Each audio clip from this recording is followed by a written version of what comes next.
வணக்கம். இது 11th ஸ்டாண்டர்டுக்கான ஒரு கிளாஸு.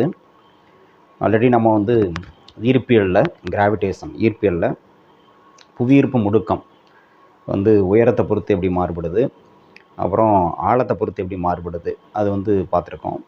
இப்போ அடுத்த டாபிக் இந்த புவியீர்ப்பு முடுக்கம் ஸ்மால் ஜி அது பூமியில் குறுக்கு கோட்டை பொறுத்து எவ்வாறு மாறுபடுகிறது அப்படின்னு பார்க்க போகிறோம். புவியீர்ப்பு முடுக்கம் ஸ்மால் ஜி குறுக்கு கோட்டை பொறுத்து எப்படி அதனுடைய மதிப்பு மாறுது அப்படின்னு பார்க்க போகிறோம். இப்போ குறுக்கு கோடுனா என்ன அப்படின்னா, நமக்கு இதுதான் பூமி அப்படின்னு எடுத்துக்குவோம். பூமி ஒரு கோள வடிவமாக இருக்கிறத எடுத்துக்குவோம். நீங்கள் பார்க்கலாம் குளோபில், எர்த் குளோப் இருக்கு இல்லையா, அதில் பார்த்தீங்கன்னா நிறைய இதில் இந்த மாதிரி கோடுகள் குறுக்க ஒரு கோடு வரைஞ்சிருப்பாங்க, இப்படி வரைஞ்சிருப்பாங்க இல்லையா. இது பூமத்திய ரேகைன்னு சொல்கிறோம், 0 டிகிரி. அப்புறம் அந்த மாதிரி கோடுகள் இருக்கும், இப்படி போகும் இல்லையா. இது கம்ப்ளீட் சர்க்கிள், இப்படி போயிட்டு இந்த பக்கம் போயிட்டு அந்த பக்கம் சுற்றி வரும், சர்க்கிளாக தான் இருக்கும். இதுதான் குறுக்கு கோடுகள்னு சொல்கிறது. இது ஒவ்வொன்றுக்கும் ஒரு ஆங்கிள் இருக்குது, அப்படி தானே. இந்த இடத்துல 45 டிகிரி இருக்கலாம். இந்த இடம் என்னது போல்னு சொல்லுவோம்ல, துருவ பகுதி 90 டிகிரி அப்படின்னு சொல்கிறது இல்லையா. அதே மாதிரி இந்த பக்கம் 45, 60, 90 டிகிரி போகும். சரி, இந்த பக்கமும் அதே மாதிரி. ரைட். இப்போ இதுதான் குறுக்கு கோடுகள் அப்படின்னு சொல்கிறது. இன்னொன்று செங்குத்து கோடுகள். இந்த டைரெக்ஷனில் நமக்கு மேப்பில் பார்த்தீங்கன்னா உங்களுக்கு தெரியும், இப்படி இருக்கும் கோடுகள், இப்படி ஒரு இது போகும் இல்லையா. அது செங்குத்து கோடு. இது லேட்டிடியூட்னு சொல்லுவோம், இது லாங்கிடியூட் அப்படின்னு சொல்லுவோம். ரைட். இப்போ நம்ம பார்க்க போகிறது variation of small g with latitude. அதாவது குறுக்கு கோட்டை பொறுத்து, இந்த கோடு எல்லோ கலரில் போட்டிருக்கேன் இல்லையா, அந்த குறுக்கு கோட்டை பொறுத்து இந்த ஸ்மால் ஜி மதிப்பு எப்படி மாறுபடுது அப்படிங்கிறத நம்ம படிக்க போகிறோம். பார்க்கலாமா? ரைட்.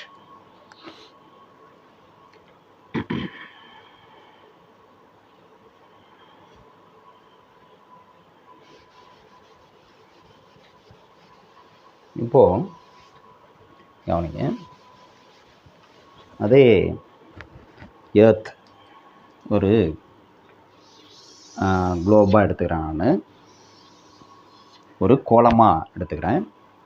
இப்போ நமக்கு தெரியும், ஒரு பொருள் பூமியினுடைய பரப்பில் இருந்தது அப்படின்னா, உதாரணத்துக்கு இந்த இடத்துல இருக்குது அப்படின்னா, அதனுடைய புவியீர்ப்பு முடுக்க மதிப்பு, தரையில் ஒரு புள்ளியில் புவியீர்ப்பு முடுக்கத்தினுடைய மதிப்பு எவ்வளோ அப்படின்னா, பூமியினுடைய மேற்பரப்பில் ஒரு பொருள் இருக்குது அப்படின்னா அதன் மீது செயல்படக்கூடிய புவியீர்ப்பு முடுக்கம், அதனுடைய புவியீர்ப்பு முடுக்கம் எவ்வளோ அப்படின்னா நம்மளுக்கு ஃபார்முலா தெரியும், G=gm/r². இதுதான் ஃபார்முலா இல்லையா. இதனுடைய மதிப்பு நம்மளுக்கு தெரியும், 9.8 மீட்டர்/செகண்ட் ஸ்கொயர். 9.8 மீட்டர்/செகண்ட் ஸ்கொயர் புவியீர்ப்பு முடுக்கம். ரைட். இப்போது இந்த பொருள் இந்த குறுக்கு கோட்டை பொறுத்து, அதாவது இந்த ஆங்கிள் இங்கே இருந்தால் எப்படி இருக்கும், இங்கே இருந்தால் எப்படி இருக்கும், இங்கே இருந்தால் எப்படி இருக்கும், இங்கே இருந்தால் அப்படி இங்கே இருந்தால் அப்படி இருக்கும் அப்படின்னு சொல்லிட்டு பார்க்க போகிறோம். அதனுடைய வேரியேஷன் இடத்த பொறுத்து எப்படி மாறுபடும். தரையில் தான் இருக்குது, ஆனால் வேறு வேறு ஆங்கிளில் இருக்கிறப்ப, லேட்டிடியூட் வேறு லேட்டிடியூடில் இருக்கிறப்ப, இப்போ இது பூமத்திய ரேகை அல்லது நிலநடு கோடுன்னு சொல்லுவோம் இல்லையா. இங்கே இருக்கிறப்ப நம்ம என்னது 0 டிகிரி லேட்டிடியூட்னு சொல்லுவோம். இங்கே இருந்ததுன்னா ஒரு 45 டிகிரி லேட்டிடியூட், இங்கே இருந்ததுன்னா 90 டிகிரி துருவ பகுதியில் இருந்ததுன்னா. அப்போ இந்த மாதிரி தரைப்பகுதியிலேயே இந்த டிஃப்ரெண்ட் லேட்டிடியூட் குறுக்கு கோட்டை பொறுத்து பொருளுடைய நிலை மாறுபடும் பொழுது அதனுடைய ஜி மதிப்பு எப்படி மாறுபடுது அதுதான் பார்க்க போகிறோம். இப்போது நம்ம என்ன பண்ணுறோம்னா, இப்போ பொருள் இந்த இடத்துல இருக்கிறதா வச்சுக்கோம். எந்த இடத்துல அப்படின்னா, இப்போ பாருங்கள், இந்த இடத்துல பொருள் இருக்கிறதா வச்சுக்கோம். இதுதான் பொருள், இதுதான் பொருள். அதனுடைய நிறை எம்முன்னு வச்சுக்கோம். ஓகே, கேபிட்டல் எம்ங்கிறது பூமியினுடைய நிறை. அது நம்ம வழக்கமாக சொல்கிறது தான். பூமியினுடைய நிறை கேபிட்டல் எம். ஸ்மால் எம் எப்போதுமே பொருளின் நிறை, பொருளின் நிறை. ரைட். சரியா. இப்போ இந்த மாதிரி நான் பிரிச்சுக்கிறேன். இது ஒரு செங்குத்து கோடு, மையத்தில் இப்படி ஒரு கோடு. ரைட். இப்போ இந்த பொருள் தரைப்பகுதியில் தான் இருக்குது. அப்போ பூமியினுடைய மையத்திலேருந்து, மையம் ஓன்னு வச்சுக்குவோம், அதிலேருந்து இந்த பொருளுடைய தொலைவு தான் என்னது நமக்கு பூமியினுடைய ஆரமாக இருக்கும் இல்லையா. அது கேபிட்டல் ஆர்னு வச்சுக்குவோம், பூமியினுடைய ஆரம்.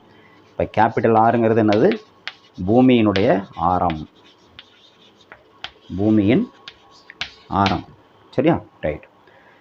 இப்போ இந்த இடத்துல லேட்டிடியூட் என்ன, அதாவது குறுக்கு கோட்டினுடைய மதிப்பு என்ன, எவ்வளோ டிகிரி அப்படின்னா லாம்டான்னு வச்சுக்கிறேன். அந்த மதிப்பு, அந்த ஆங்கிள் இருக்குல்ல, இப்போ இந்த இடத்துல 45 டிகிரினா அந்த 45 டிகிரி நான் பொதுவாக லாம்டான்னு வச்சுக்கிறேன். ஓகே, இது வந்து குறுக்கு கோட்டினுடைய மதிப்பு. அப்போ லாம்டாங்கிறது குறுக்கு கோட்டினுடைய மதிப்பு, அதாவது அந்த ஆங்கிள், குறுக்கு கோட்டின் மதிப்பு. ஓகேயா, குறுக்கு கோட்டினுடைய மதிப்பு லாம்டா எத்தனை டிகிரி அப்படிங்கிறது பொதுவாக இப்படி வச்சுக்கணும். இப்போ கவனிங்க, பூமி வந்து நம்மளுக்கு தெரியும் அதனுடைய அச்சை மையமாக வச்சு, இதுதான் வந்து அச்சுனானது வட துருவம் தென் துருவத்தின் வழியாக போகக்கூடிய ஒரு நேர்கோடு, அதுதான் அச்சுன்னு சொல்கிறோம், ஒரு கற்பனையான கோடு. இந்த அச்சை மையமாக வச்சுக்கிட்டு தான் பூமி வந்து என்னது மேற்கிலிருந்து கிழக்காக சுழல்கிறது, தன்னைத்தானே சுழல்கிறது அப்படின்னு நம்ம படிச்சிருக்கோம். அதுதானே உண்மை. ஸோ இந்த திசையில் இப்படி சுற்றுறதா வச்சுக்கோம். இப்படி ஒரு குளோப் வந்து ஒரு ஸ்பியர் இந்த அச்சை மையமாக வச்சு இப்படி சுற்றுறதா வச்சுக்கோம். அப்படி சுற்றும் போது நல்லா கவனிங்க, இந்த பொருள் இருக்கு இல்லையா, அது என்ன பண்ணோம் அப்படின்னா, இந்த பொருளும் பூமி இப்படி சுற்றி வரப்போ இந்த பொருளும் இந்த பொருள் இந்த இடத்துல தான் இருக்கும். ஆனால் பூமி சுற்றி வரப்போ என்ன ஆகும்னா, பூமியோடு சேர்ந்து இந்த பொருள் ஒரு வட்டப்பாதையில் சுற்றும். என்ன மாதிரி வட்டப்பாதையில் அப்படின்னா, இப்போ இந்த மாதிரி ஒரு வட்டப்பாதையில் சுற்றி வரும். இங்கே பாருங்கள், இந்த மாதிரி ஒரு வட்டப்பாதையில் சுற்றி வரும். ஓகே, எது பூமி இந்த அச்ச மையமாக வச்சு சுற்றி வரப்போ இந்த பொருள் இருக்குல்ல, இந்த பொருளோட இயங்கக்கூடிய பாதை எப்படி இருக்குன்னா பூமியிலே தான் இருக்கும். பூமியை விட்டு தள்ளிலாம் போய் சுற்றி வரல, பூமியிலே தான் இருக்கும். அதை மட்டும் பார்க்குறப்ப நமக்கு என்னென்னா அந்த பொருள் ஒரு வட்டப்பாதையில் இப்படி சுற்றி வர்றது மாதிரி தெரியும், இந்த பாதையில் சுற்றி வர மாதிரி தெரியும். ஓகே, இப்போ இந்த வட்டப்பாதையினுடைய ஆரம் என்ன? இந்த வட்டப்பாதையினுடைய ஆரம் வந்து நான் என்ன வச்சுக்கிறேன் அப்படின்னா, இங்கே பாருங்கள், இந்த ஆரம் இருக்குல்ல, இதை வந்து ஆர் டேஷ்னு வச்சுக்கிறேன். ஆர் டேஷ், சரியா? அப்போ ஆர் டேஷ்னு என்னென்னா, பூமி சுற்றுறப்ப இந்த பொருள் வந்து ஒரு வட்டப்பாதையில் சுற்றுது, அந்த வட்டப்பாதையினுடைய ஆரம் தான் ஆர் டேஷ். அதை இங்கே எழுதிக்கிறேன். இப்போ ஆர் டேஷ்ங்கிறது என்னது? பொருள் சுற்றக்கூடிய, பூமியின் மீது இருக்கக்கூடிய பொருள் சுற்றி வரக்கூடிய வட்டப்பாதையினுடைய ஆரம். ஓகே, இது வந்து வட்டப்பாதையின் ஆரம். சிம்பிளாக எழுதுகிறேன், வட்டப்பாதையின் ஆரம் அந்த வட்டப்பாதையில் சுற்றி வருது. ஓகே, ரைட், இதுதான் இருக்கிறது.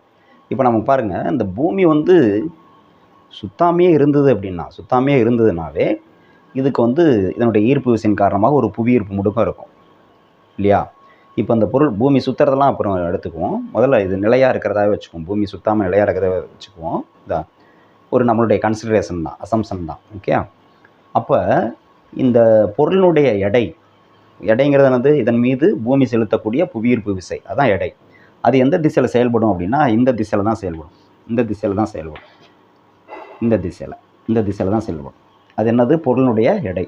பொருளுடைய எடை நம்மளுக்கு தெரியும். பொருளுடைய எடை அப்படிங்கிறது m×g, நிறை × புவியீர்ப்பு முடுக்கம் இல்லையா? அது எந்த திசையில் செயல்படுது? இப்போ இந்த இடத்துல இந்த புள்ளிக்கு ஒரு பேர் கொடுத்துக்கோமே, இல்லைன்னா பீன்னு கொடுத்துக்கிறேன். இந்த புள்ளிக்கு பேர் வந்து பீன்னு கொடுத்துக்கிறேன். அந்த புள்ளியில் தான் அந்த பொருள் இருக்கிறதா வச்சுக்குவோம். அப்போ பொருளின் எடை வந்து இந்த திசையில் செயல்படுது. அது வந்து என்னது? பொருளின் எடை அப்படின்னா நம்மளுக்கு தெரியும், அதுதான் புவியீர்ப்பு விசை. ஓகே, அது வந்து mg. சரி, இந்த mg எந்த திசையில் செயல்படும்னா P2O இந்த திசையில் செயல்படுது.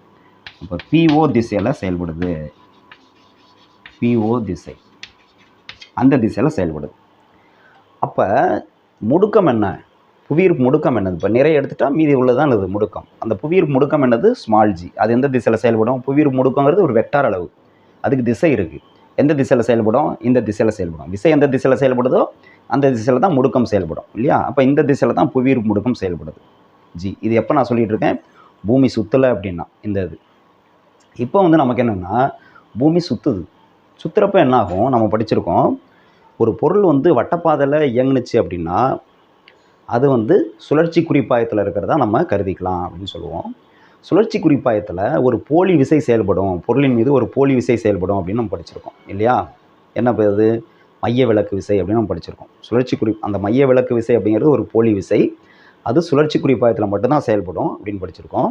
ஓகே, அந்த விசை வந்து போலி விசையாக இருந்தால் கூட அதனுடைய விளைவு வந்து உண்மை அப்படின்னு நம்ம படிச்சிருக்கோம் இல்லையா? ஸோ அப்போ இங்கே பாருங்கள், இந்த பொருள் வந்து பூமி இந்த அச்சை மையமாக வச்சு சுற்றி வரப்ப இந்த பொருள் இது வந்து எனது சுழற்சி குறிப்பாயத்தில் இப்போ இருக்குது, இது ஒரு மைய விலக்கு விசையை உணரும். இந்த பொருள் மைய விலக்கு விசையை உணரும். அந்த மைய விலக்கு விசை எந்த திசையில் செயல்படும் அப்படின்னா, இதுதான் வட்டப்பாதை. இந்த பொருள் சுற்றி வரக்கூடிய வட்டப்பாதை வந்து என்னது? இதுதான். இந்த வட்டப்பாதையினுடைய மையம் வந்து எங்கே இருக்கும்? இந்த இடத்துல இருக்கும். அந்த மையத்திலிருந்து வெளிநோக்கி இருக்கும், ஆரத்தின் வழியாக வெளிநோக்கி இருக்கும். இந்த பொருளின் மீது செயல்படக்கூடிய மைய விலக்கு விசை. சரியா? ஏற்கனவே புவியீர்ப்பு விசை இந்த திசையில் செயல்படுது, அதுதான் mg. இப்போ இந்த வட்டப்பாதையில் சுற்றி வரதுனால இந்த பொருள் மீது செயல்படக்கூடிய மைய விலக்கு விசை எந்த திசையில் செயல்படுதுன்னா இந்த திசையில் செயல்படுது. இந்த புள்ளி Pங்கிறத இந்த இடத்துல எழுதிக்கிறேன். இப்போ மைய விலக்கு விசை இந்த திசையில் செயல்படுது. நல்லா இருக்கணும். இந்த திசையில் மைய விலக்கு விசை செயல்படுது. அதை வந்து நம்ம எப்படி வச்சுக்கிறோம்னா எஃப்சின்னு எடுத்துக்கலாம். அது வந்து எஃப்சினா C for centrifugal. Okay, sorry, centripetal ஃபோர்ஸ்னு சொல்கிறேன். சென்ட்ரிஃபியூகல்ங்கிறது மைய நோக்கு விசை, சென்ட்ரிபீட்டல் ஃபோர்ஸுங்கிறது மைய விலக்கு விசை அப்படின்னு சொல்லலாம். அப்போ மைய விலக்கு விசை எஃப்சி அப்படிங்கிறது இந்த திசையில் செயல்படுது. Okay, right. இந்த மைய விலக்கு விசைக்கு நமக்கு என்ன ஃபார்முலா? மைய விலக்கு விசைக்கு என்ன ஃபார்முலா? இப்போ இதுக்கு வேணால் நம்ம ஒரு டைரக்ஷன் சொல்லிக்கலாம். இந்த எஃப்சிக்கு வந்து இப்போ ஆர்லாம் சொல்லியாச்சு. இதை வேணால் அந்த எஃப்சி எந்த திசையில் செயல்படுதுன்னா அந்த திசைக்கு வந்து ஒரு பேர் வச்சுக்கோம். P2O சொன்ன மாதிரி இது வந்து பிஎஸ்ன்னு வச்சுக்கிறேன். இந்த திசையை சொல்கிறதுக்காக பிஎஸ்ங்கிற திசையில் இந்த எஃப்சி அப்படிங்கிற எஃப்சினா மைய விலக்கு விசை. சரியா? அது செயல்படுது. அப்போ பொருளின் மீது செயல்படக்கூடிய மைய விலக்கு விசை இது எதனாலனா பூமி சுற்றுறதுனால. பொருளின் மீது செயல்படும் மைய விலக்கு விசை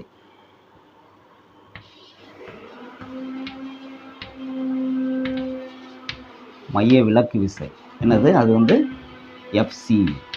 ஓகே, எஃப்சி அது எந்த திசையில் செயல்படுதுன்னா பிஎஸ் அப்படிங்கிற திசையில் செயல்படுது. பிஎஸ் திசையில் செயல்படுறதா வச்சுக்குவோம் எஃப்சிங்கிற விசை. ரைட். இப்போ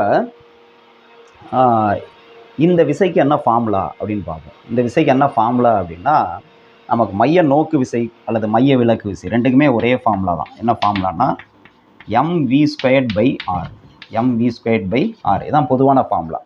இந்த எம்ங்கிறது இந்த பொருளினுடைய நிறை, விங்கிறது அதனுடைய திசை வேகம், எவ்வளோ வேகத்தில் சுற்றி வரும்போது அதனுடைய வேகம் என்னது. ஆறுங்கிறது இந்த வட்டப்பாதையில் எந்த வட்டப்பாதையில் அது சுற்றி வருதோ அதனுடைய ஆரம், இங்கே வந்து r'. அடுத்து இன்னொரு ஃபார்முலா இருக்குது இதுக்கு. என்னென்னா v = நம்ம என்ன எழுதலாம்னா v = r⍵ன்னு எழுதலாம். இப்படி ஒரு ரிலேஷன் நம்ம படிச்சிருக்கோம். இது வந்து நேர்கோட்டு திசைவேகம், ஒமேகாங்கிறது கோண திசைவேகம். நேர்கோட்டு திசைவேகத்தும் கோண திசைவேகம் உள்ள தொடர்பு இது. இதை கொண்டு வந்து இதில் சப்ஸ்டிட் பண்ணோம்னா நம்மளுக்கு என்ன கிடைக்கும்னா இங்கே பாருங்கள், எஃப்சி இதை கொண்டு வந்து இங்கே சப்ஸ்டிட் பண்ணால் எம் அப்படியே இருக்குது, v²க்கு பதிலாக இதை போட்டால் சப்ஸ்டிட் பண்ணால் r⍵ போட்டால் v இருக்கிற இடத்துல r⍵ போட்டால் ஸ்கொயர் இருக்குது. அப்போ என்ன ஆகும்? r²ω² வந்துடும் பை rன்னு வரும். அப்போ என்ன கிடைக்கும் பாருங்க, இதில் ஒரு r இதில் ஒரு r கேன்சல் ஆகிடுச்சுன்னா மீதி mr⍵² கிடைக்கும். mr⍵². அப்போ அதை வந்து நம்ம இந்த மைய விலக்கு விசைகள் mr⍵², இந்த ஃபார்முலா. இது வந்து நம்மளுக்கு ஆல்ரெடி தெரியும் இந்த ஃபார்முலா. அதனால் நான் இந்த இடத்துல டேரெக்டாகவே எழுதிக்கிறேன். mr⍵²ங்கிறது ஒரு புரியணுங்கிறதுக்காக இதை எழுதி காமிச்சோம். இப்போ இந்த இடத்துல டேரெக்டாக எழுதிக்கிறேன். என்ன ஃபார்முலா? mr⍵². அப்போ மைய விலக்கு விசை எஃப்சி = mr⍵². இந்த இடத்துல எம்ங்கிறது பொருளின் நிறை எம் தான், நம்ம எம்னு தான் வச்சுருக்கோம், ஸ்மால் எம் தான். ஆறுங்கிறது என்ன? இந்த வட்டப்பாதையினுடைய ஆரம். நமக்கு வட்டப்பாதையினுடைய ஆரம் என்னது? r'. அதனால் இந்த இடத்துல நான் என்ன போட்டுக்கிறேன்? r''ன்னு போட்டுறேன். r'. ஒமேகாங்கிறது என்னது? இந்த பொருளினுடைய கோண திசைவேகம். அது பூமியினுடைய கோண திசை என்னவோ அதே தான் இந்த பொருளுக்கும் கோண திசைவேகம். அப்போ இந்த இடத்துல இங்கே பாருங்கள், ஒமேகா அப்படிங்கிறது என்னென்னா கோண திசைவேகம். ஒமேகாங்கிறது கோண திசைவேகம். பூமியினுடைய கோண திசைவேகம் அதுதான். பொருளினுடைய கோண திசைவேகம் அதுதான். கோண திசைவேகம்னா என்ன அப்படின்னா கோண இடப்பெயர்ச்சி பை காலம். அப்போ ஒரு குறிப்பிட்ட காலத்தில் அல்லது ஒரு நாள்னு எடுத்துக்கிட்டால் ஒரு நாளைக்கு இது எவ்வளோ சுற்றுது, இடப்பெயர்ச்சி எவ்வளோ, கோண இடப்பெயர்ச்சி எவ்வளவு இல்லையா, எத்தனை சுற்றுது அப்படிங்கிறது தான் அந்த மாதிரி. ஸோ அப்போ கோண இடப்பெயர்ச்சி பை காலம் அதானது கோண திசைவேகம். ஒரு குறிப்பிட்ட நேரத்தில் அதாவது ஒரு செகண்டில் இது எவ்வளோ ஆங்கிள் இடப்பெயர்ச்சி அடையுது அப்படிங்கிறது என்னது? கோண திசைவேகம். ரைட். இப்போ நமக்கு இந்த திசையில் இந்த எஃப்சி செயல்படுது. ரைட். இப்போ இந்த எஃப்சினால் ஒரு முடுக்கம் இருக்கும் இல்லையா? நியூட்டனுடைய 2ஆம் விதிப்படி என்னது? ஒரு விசை செயல்பட்டுதுன்னா, ஒரு பொருள் மீது விசை செயல்பட்டுதுன்னா கண்டிப்பாக அந்த பொருள் மீது முடுக்கம் இருக்கும். இப்படிதானே? இதானே நியூட்டனுடைய 2ஆம் விதி. F = ma. எஃப் இருந்ததுன்னா கண்டிப்பாக ஏ இருக்கும், முடுக்கம் இருக்கும் இல்லை? முடுக்கம்னா நம்மளுக்கு திசைவேக மாறுபாட்டு வீதம். அப்போ இந்த மைய விலக்கு விசையினால் இந்த பொருள் ஒரு முடுக்கத்தை ஏற்படுத்தும், முடுக்கத்தை உணரும். அந்த முடுக்கம் எந்த திசையில் இருக்கும் அப்படின்னா இந்த விசை எந்த திசையில் செயல்படுதோ அந்த திசையில் தான் இருக்கும் அந்த முடுக்கம்ங்கிறது. சரியா? ரைட். அப்போ அதை எப்படி நம்ம வந்து கண்டுபிடிக்கிறது அப்படின்னு பார்ப்போம். இந்த முடுக்கம் வந்து இப்போ விசை தான் எழுதியிருக்கோம், என்னது mr'(ω²) எழுதியிருக்கோம் இல்லையா? இப்போ இந்த திசையில் முடுக்கம் என்ன அப்படின்னா என்னது முடுக்கம்? m×a தான் என்னது நியூட்டனோட இரண்டாம் விதி. இப்படி ஃபார்முலா இது ரெண்டையும் கம்பேர் பண்ணி பார்த்தா இந்த இடத்துல முடுக்கம் என்ன? m கம்பேர் பண்ணுங்கள். m போயிடுச்சுன்னா மீதி ஏ இருக்கிற இடத்துல என்ன இருக்குது? r'(ω²). அப்போ r'(ω²) தான் இந்த திசையில் இருக்கக்கூடிய முடுக்கமாக இருக்கும். சரியா? ரைட். இப்போ அங்கே வருவோம். ஸோ இப்போ இதுக்கு இடையில் ஒரு சின்ன சப்ஸ்டியூஷன் என்ன பண்ணுறோம் அப்படின்னா இந்த r' மதிப்பு இருக்குல்ல, அதை எப்படி எழுதலாம் அப்படின்னு பார்ப்போம். எப்படி எழுதலாம் அப்படின்னா இங்கே பாருங்கள், இது பாருங்கள், இந்த ஆங்கிள் பாருங்கள் லாம்தாவா? இந்த ஆங்கிள் லாம்தானா இந்த ஆங்கிளும் லாம்தா தான், இதுவும் லாம்தா தான். இது பாருங்கள் இசட் மாதிரி இருக்கும், இசட் மாதிரி இருக்கா? ஸோ இது லாம்தானா இதுவும் லாம்தா. அப்போ நான் என்ன பண்ணுறேன், இந்த r' இன் டேர்ம்ஸ் ஆஃப் ஆர்னுடைய மதிப்பில் எழுதுகிறேன். ஏன்னா பூமியினுடைய ஆரம் ஆர் தான் நம்மளுக்கு தெரியும், இது எவ்வளோன்னு தெரியாது. இது பொதுவாக ஏன்னா பொருள் இங்கே இருந்ததுன்னா அதனுடைய r' மதிப்பு வேற மாதிரி இருக்கும், இங்கே இருந்ததுன்னா இந்த வட்டப்பாதையினுடைய ஆரம் குறையும், இங்கே இருந்ததுன்னா இன்னும் அதிகமாகும், இங்கே இருந்ததுன்னா இன்னும் அதிகமாகும் இல்லையா? அதனால் பொதுவாக நம்மளுக்கு தெரிஞ்ச ஒரு ஃபிக்ஸடான வேல்யூக்கு இதை மாற்றுறேன். அப்போ r' மதிப்பை நான் ஆறுனுடைய மடங்கில் கொண்டு வர போகிறேன். அதுக்கு என்ன பண்ணலாம் அப்படின்னா இந்த ட்ரையாங்கிள் எடுத்துங்க. இந்த ட்ரையாங்கிள் ஓ, இதுக்கு வேணால் ஒரு பேர் கொடுத்துக்கோமே. இந்த இடத்துல ஒரு பேர் கொடுத்துக்கோம். என்ன பேர் கொடுக்கலாம்னா இப்போ என்ன OPRSலாம் வந்திருக்கா, க்யூன்னு வேணால் கொடுத்துக்கோம். இந்த இடத்துல வந்து க்யூன்னு கொடுத்துறேன். இந்த பாயிண்ட் வந்து க்யூன்னு வேணால் கொடுத்துறேன். இப்போ இது க்யூ தான் மையம், இந்த வட்டப்பாதையினுடைய மையம். இப்போ இந்த OPQ இந்த ட்ரையாங்கிளில் காஸ் லாம்தா எடுத்தால் என்ன வரும்னு பாருங்கள். ட்ரையாங்கிள் OPQ இதில் காஸ் லாம்தா என்ன வரும்? காஸ் லாம்தா என்ன வரும்? காஸ் தீட்டானா நம்மளுக்கு தெரியும், என்னது அடுத்துள்ள பக்கம் பை கர்ணம்னு சொல்லுவோம்ல. இப்போ இதில் கர்ணம் எது? 90 டிகிரி எங்கே இருக்கோ அதான் காரணம். பாருங்கள் இந்த OPQ இந்த ட்ரையாங்கிளில் 90 டிகிரி இங்கே இருக்குது. அப்போ இதுதான் காரணம், OP தான் காரணம். அடுத்துள்ள பக்கம் எதிர்பக்கம்னா என்னது? இப்போ நம்மளுக்கு தீட்டா இதுதான், லாம்தா தான் தீட்டா. இதுக்கு எதிரே உள்ள பக்கம் தான் எதிர்பக்கம்.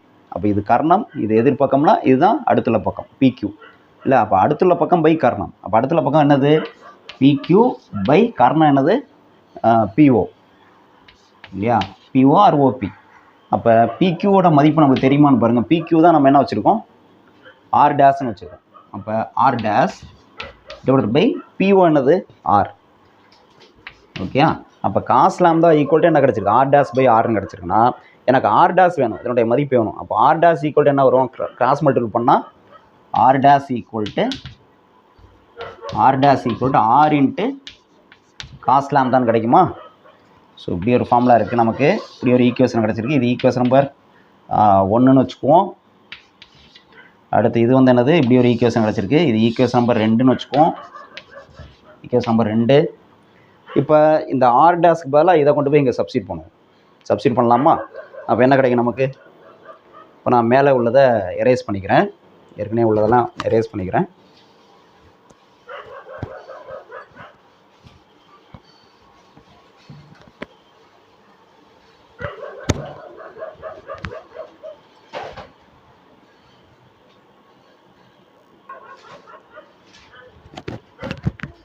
பாருங்கள், சப்ஸ்டியூட் 2 in 1 சப்ஸ்டியூட் பண்ணால் என்ன கிடைக்கும் பாருங்கள். சப்ஸ்டிடியூட்டிங் 2 in 1 சப்ஸ்டியூட் பண்ணால் என்ன கிடைக்கும்? இதை கொண்டு வந்து இதில் சப்ஸ்டியூட் பண்ணால் இந்த எஃப்சியோட மதிப்பு, எஃப்சி வந்து என்னது? r' பதிலாக என்ன போடலாம்? r cos லாம்தான்னு போடலாமா? r cos லாம்தா ω².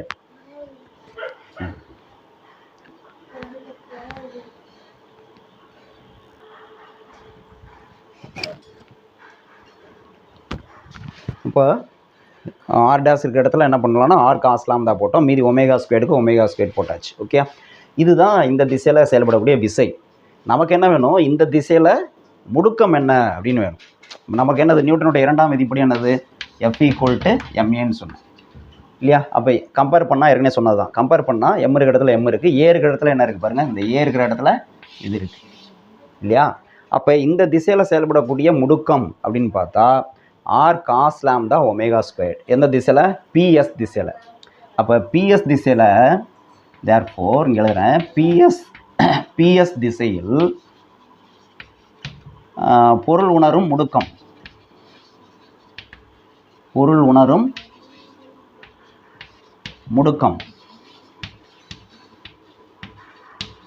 எவ்வளோ அப்படின்னா இந்த மதிப்பு எம்மை விட்டுடலாம், முடுக்கம் தான் நம்மளுக்கு தேவை, ஏன்னா முடுக்கத்தை பற்றி தான் பேசிகிட்டு இருக்கோம், புவியீர்ப்பு முடுக்கம். சரி, அதனால் R cos lambda omega square. Okay, இது இருக்கும்.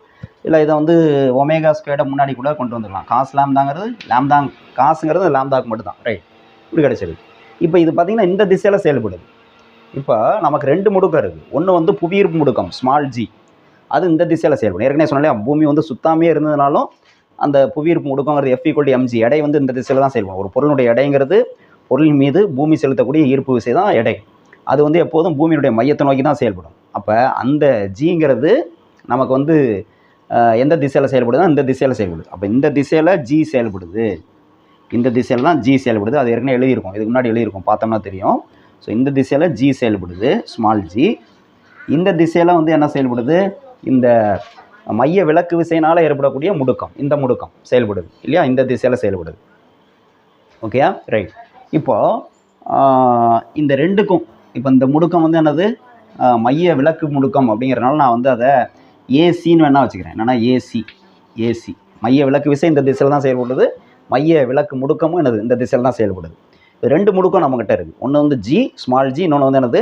ஏசி. இது வந்து எடையினால், புவியீர்ப்பு விசையினால், இது வந்து பூமி சுற்றுறதுனால ஏற்படக்கூடிய முடுக்கம். ரைட், இந்த 2 முடுக்கத்துக்கும் தொகுபயன் என்ன அப்படின்னு கண்டுபிடிக்கணும். தொகுபயன் எப்படி கண்டுபிடிக்கிறோம் அப்படின்னா, இப்போ இந்த முடுக்கம் இருக்குல்ல ஏசி, இதை வந்து நான் 2 கூறாக பிரிக்கிறேன். எப்படி 2 கூறாக பிரிக்கிறேன் அப்படின்னா, ஒன்று வந்து இந்த மதிப்பு இருக்குல்ல, இதை வந்து 2 கூறாக நம்ம வந்து பிரிக்கிறோம். ஒரு கூறு வந்து அங்கே பாருங்க, இப்படி பிரிக்கிறேன். இந்த ஏசியை தான் 2ஆக பிரிக்கிறேன். ஒன்று வந்து இந்த திசையில் 2 செங்குத்து கூறாக பிரிக்கிறோம். ஏன்னா இது வந்து ஒரு வெக்டார், முடுக்கங்கிறது ஒரு வெக்டார், அது 2 செங்குத்து கூறாக பிரிக்கலாம். ஒரு கூறு வந்து இந்த திசையில் செயல்படும் பிரிக்கிறேன், இன்னொரு கூறு வந்து இதுக்கு செங்குத்தாக தான் பிரிக்கணும், இந்த திசையில் இப்படி பிரிக்கிறேன். ஓகேயா, ஸோ 2 கூறு, ஒன்று வந்து இந்த திசையில், இன்னொன்று வந்து இந்த திசையில் பிரிக்கிறேன்.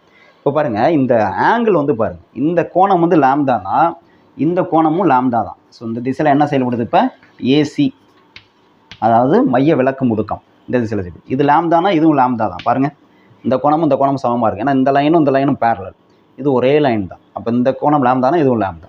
இந்த ஏசியை தான் 2ஆக பிரிச்சிருக்கேன். ஒன்று வந்து என்னது? நம்ம ஏற்கனவே சொல்லியிருப்போம், இந்த மாதிரி ஒரு வெக்டார் 2ஆக பிரிக்கிறப்ப தீட்டா எந்த பக்கம் வருதோ, தீட்டாங்கிறது இங்கே லாம்டா, அந்த பக்கம் வந்து காஸ் தீட்டா வரும், அதுக்கு ஆப்போசிட் சைடு வந்து சைன் தீட்டா வரும். அப்போ இந்த இடத்துல இந்த ஏசியை 2 வெக்டாராக பிரிக்கிறப்ப இந்த பக்கம் தீட்டா இருக்கிற பக்கம், அதாவது லாம்டா இருக்கிற பக்கம் வந்து ஏசி காஸ் லாம்டான்னு வரும். இந்த கூறு வந்து ஏசிங்க பாருங்க, ஏசி காஸ் லாம்டா இந்த கூறு. இது வந்து என்னென்னா ஏசி சைன் லாம்டான்னு வரும். எது? இந்த கூறு இருக்குல்ல, இந்த கூறு வந்து என்னென்னா ஏசி சைன் லாம்டான்னு வரும். ஓகே, அந்த கூறு வந்து ஏசி சைன் லாம்டா. ரைட், இப்போது நமக்கு வந்து இந்த கூரை வந்து எடுத்துடலாம். அந்த 2 கூறில் வந்து இந்த ஏசி சைன் லாம்டா வந்து எடுத்துடலாம். ஏன்னா இது வந்து 2க்கும் இந்த இதுக்கு வந்து புவியீர்ப்பு முடுக்கத்துக்கு வந்து செங்குத்தாக இருக்குது, அதை வந்து விட்டுறோம். இப்போ மீதி இருக்கிறது வந்து என்னென்னா, நமக்கு இந்த லைனில் பாருங்கள், இந்த பூமியினுடைய மையத்தை ஆரத்தின் வழியாக செயல்படக்கூடிய முடுக்கம் பார்த்தீங்கன்னா 2 முடுக்கம் இருக்குது. ஒன்று வந்து இந்த ஸ்மால் ஜி, இன்னொன்று வந்து ஏசி காஸ் லாம்டா. 2 முடுக்கம் இருக்குது. இந்த 2னுடைய தொகுபயன் கண்டுபிடிச்சோம்னா அதுதான் இந்த பொருளின் மீது செயல்படக்கூடிய நிகர முடுக்கம், இந்த பொருள் உணரக்கூடிய நிகர முடுக்கம். அப்போ ஏசி காஸ் லாம்டாவுக்கும் ஜிக்கும் நிகர மதிப்பு நம்ம கண்டுபிடிக்கணும். எப்படி கண்டுபிடிக்கிறது? இப்போ இதுதான் நம்ம ஏசின்னு வச்சுருக்கோம் இல்லையா, இந்த பொருளின் பிஎஸ் திசையில் பொருள் உணரும் முடுக்கம், இந்த முடுக்கம் தான் நம்ம வந்து ஏசின்னு வச்சுருக்கோம். ஸோ இந்த மதிப்பு வந்து ஏசி எழுதியிருக்கேன், இதுதான் ஏசி ஈக்குவல் டு திஸ். அதான் நம்ம AC cos lambda AC sine லாம்டான்னு பிரித்தோம். இது வந்து இது செங்குத்தாக இருக்கனால அதை விட்டுறோம். இப்போ ஏசி காஸ் லாம்டாவுக்கும் ஜிக்கும் என்ன தொகுபயன் அப்படின்னு பார்த்தா, இங்கே பாருங்கள், இது 2 எதிர் திசையில் செயல்படுது. அப்போ வந்து என்ன பண்ணலாம்? எதிர் திசையில் 2 வெக்டார் செயல்படுதுன்னா அதனுடைய தொகுபயன் கண்டுபிடிக்கிறது என்ன பண்ணணும்? 1லேருந்து இன்னொன்று கழிக்கணும் இல்லையா. நான் இதை வந்து பாசிட்டிவாக எடுத்துக்கிறேன், இதை வந்து நெகட்டிவாக எடுத்துக்கிறேன். அப்போ தொகுபயன் முடுக்கம் என்ன அப்படின்னா, இப்போ இதெல்லாம் எரேஸ் பண்ணிக்கிறேன், இதெல்லாம் எரேஸ் பண்ணிக்குவோம். தொகுபயன் முடுக்கம் என்னன்னு பார்த்தோம்னா, தொகுபயன் முடுக்கம். அப்போ ஏசி காஸ் லாம்டா இந்த திசையில் செயல்படுது. எந்த திசையில்? இது வந்து ஓபி திசையில் ஜி செயல்படுது, பிஓ திசையில் ஜி செயல்படுதுன்னு சொன்னேன், ஸ்மால் ஜி. இது ஏசி காஸ் லாம்டா இந்த திசையில் செயல்படுது, ஓபி திசையில் செயல்படுது இல்லையா, ஏசி காஸ் லாம்டா. அப்போ ஏசி காஸ் லாம்டா இது வந்து எந்த திசையில் செயல்படுதுன்னா ஓபி இந்த திசையில் செயல்படுது, ஓபி திசையில் செயல்படுது. அடுத்து வந்து ஸ்மால் ஜி வந்து பிஓ திசையில் செயல்படுது, ஸ்மால் ஜி வந்து பிஓ திசையில், ரெண்டும் எதிரெதிர் திசையில் செயல்படுது. இப்போ நமக்கு அப்போ ரெண்டுக்கும் தொகுபயன் கண்டுபிடிக்கணும்னா அப்போ தொகுபயன், இது ரெண்டு முடுக்கத்துக்கும் தொகுபயன் என்ன அப்படின்னா தொகுபயன். அதை வந்து நான் அந்த தொகுபயன் தான் ஜி டேஸ்ன்னு வச்சுக்கிறேன்.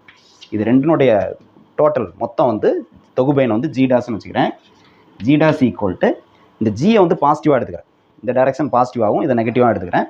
அப்போ ஜி இது நெகட்டிவ்னால minus AC cos lambda. Okay, இப்போ ஏசியோடைய மதிப்பு இங்கே இருக்குது, இதுதான் ஏசி, இதுதான். இதை கொண்டு இங்கே சப்ஸ்டியூட் பண்ணலாமா? இதுக்கு வந்து ஒரு ஈக்குவேஷன் நம்பர் கொடுத்துருக்கோம். இது வந்து 3, இது வந்து 4. சப்ஸ்டியூட் 3 in 4 சப்ஸ்டியூட் பண்ணுங்கள். சப்ஸ்டிடியூட் 3 in 4 என்ன வரும்? G dash equal to G minus ஏசிக்கு பதிலாக என்ன பண்ணணும்? R cos lambda omega square, R cos lambda omega square. ஏசிக்கு பதிலாக தான் அதை போட்டுருங்க. இன்னொரு காஸ் லாம்டா இருக்குது, அப்போ என்ன வரும்? G dash equal to G minus R இந்த ஒமேகா ஸ்கொயருங்க எழுதிக்கிறேன், omega square cos lambda into cos lambda cos square லாம்டான்னு கிடைக்கும். ஸோ இதுதான் ஃபைனல் ஃபார்முலா. இது வந்து ஈக்குவேஷன் நம்பர் 5ன்னு வச்சுக்குவோம். ஓகே, அந்த இடத்துல பொருள் உணரக்கூடிய முடுக்கத்துக்கு ஜென்ரல் ஃபார்முலா இதுதான். G dash equal to G minus R omega square cos square lambda. இப்போ இதிலேருந்து நம்ம இந்த ஃபார்முலா என்ன சொல்லுது, இதிலேருந்து என்ன தெரியுது அப்படிங்கிறத பார்ப்போம். இந்த ஃபார்முலா என்ன உணர்த்துது அப்படிங்கிறத பார்ப்போம். இதை சேவ் பண்ணிக்கங்க.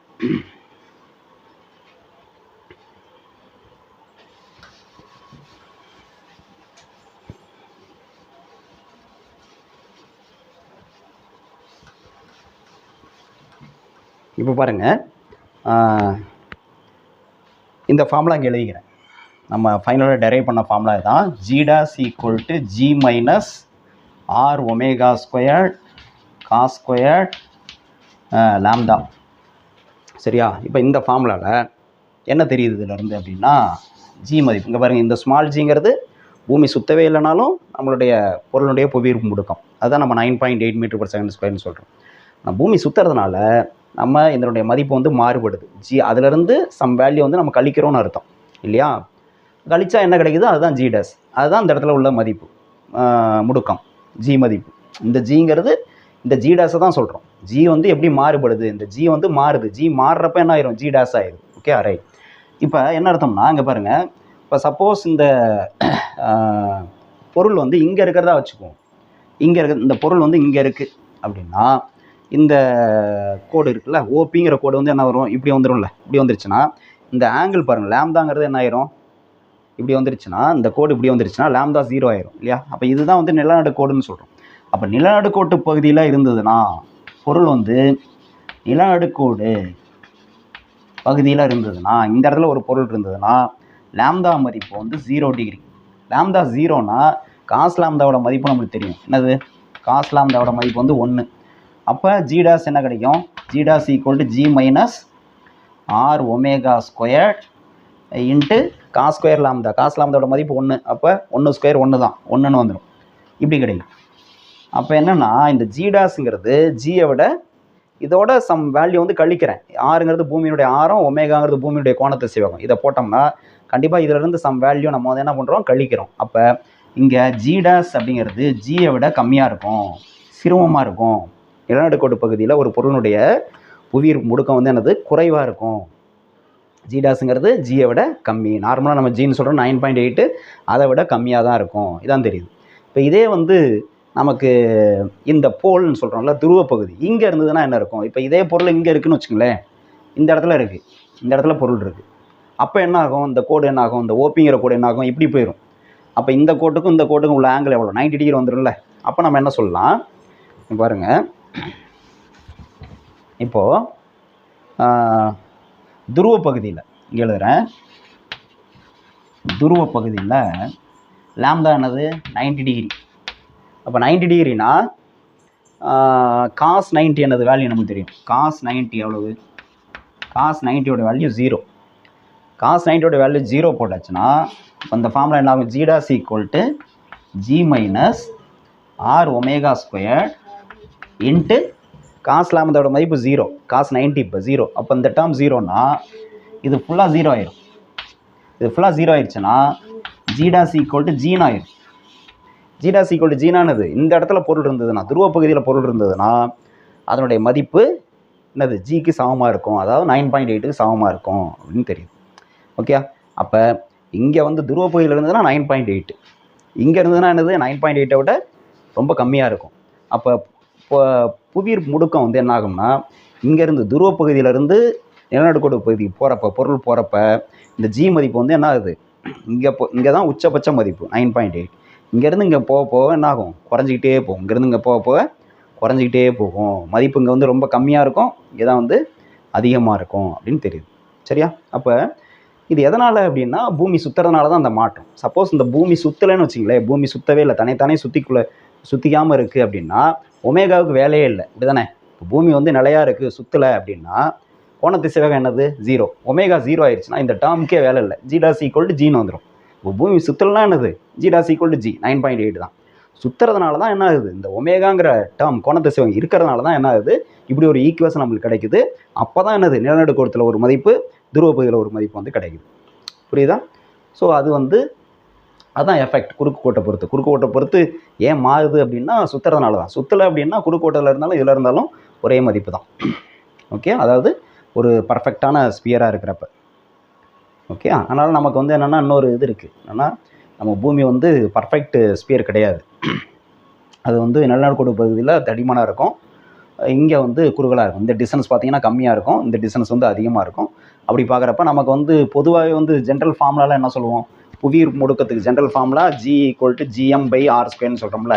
இந்த ஃபார்முலா ஜியும் ஆரும் வந்து இன்வெர்ஸ்லி ப்ரொபோஷனல். அப்போ ஆர் தொலைவு வந்து அதிகமாக இருந்ததுன்னா முடுக்கம் வந்து கம்மியாக இருக்குன்னு அர்த்தம். அப்போ நிலநடுக்கோடு பகுதியில் இந்த தொலைவு வந்து அதிகமாக இருக்கிறதுனால ஜி மதிப்பு கம்மியாக இருக்கும் சுற்றலைனாலும்.